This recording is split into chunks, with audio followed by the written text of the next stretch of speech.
After I graduated, I knew I'd been called.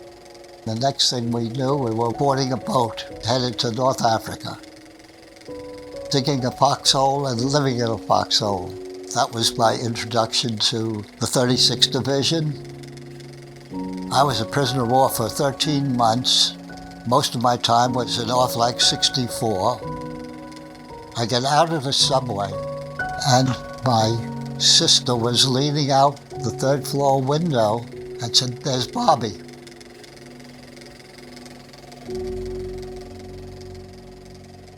I was a prisoner of war for 13 months.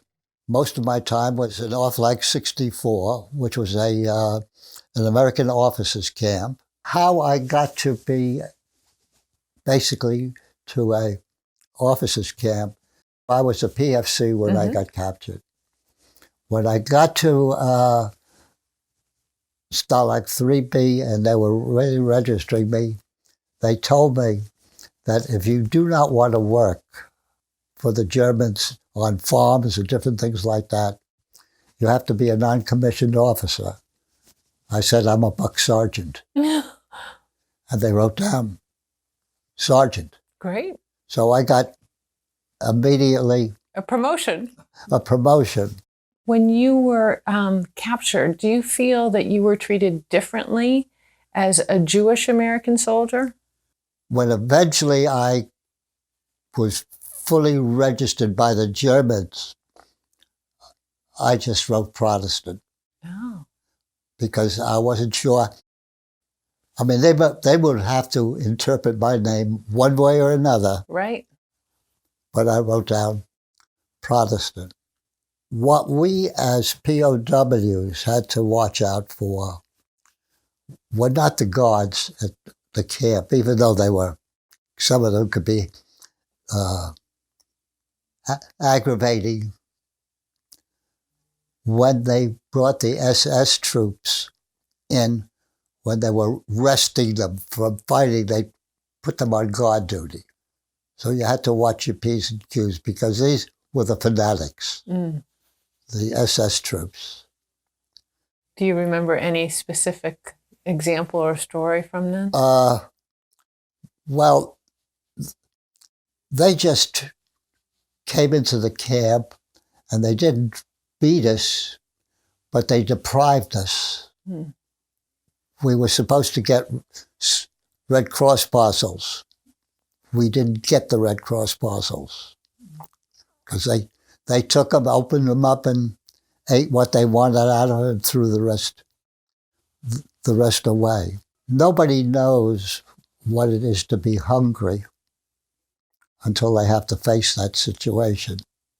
If you're in a metropolitan area and you see these homeless people going through garbage cans looking for something, I sympathize with them because I went through garbage cans when I thought the Germans were not looking to see if I could find something to eat.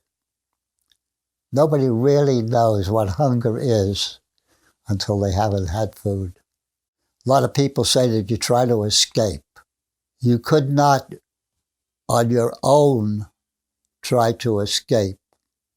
An American POW camp was organized with a senior American officer in charge of the camp. They organized the whole camp. So if there was somebody had a good idea to escape, it went through a committee, and the committee would decide yay and nay. And if it was yay, they gave them all the permission, and they worked with them to get it. But so that's how, the camps were organized. And I was very, very fortunate. There was a lieutenant colonel in the same barrack. And when the Belgian Bulge took place, they captured a whole group and they could not have room to put them into Off Like 64. So this lieutenant colonel asked me if I would go with him to help organize an American camp, and it will be called Off Flag 64Z. Our Off Flag 64 was in Subin, Poland, and Off Flag 64Z was in Stockholm, Poland. There was about maybe 70 kilometers between the two camps. When we got up to that camp, there was a whole group of Italian admirals and generals. Wow. Were in this camp. And then the next thing you know, we got 99 American officers that were captured in the Belgian boat. After we were there 1 week and these other officers came, we could hear artillery fire off in the distance. And we knew that the Russians were making an advance. Within a week's time, they told us to get ready to march out. So we got our personal gear together, and the 99 officers and the 3 who helped organize the camp, and about, I would say, 80 admirals and generals. So we started a march while the Germans were trying to march us out of Stockholm, Poland, back to Germany.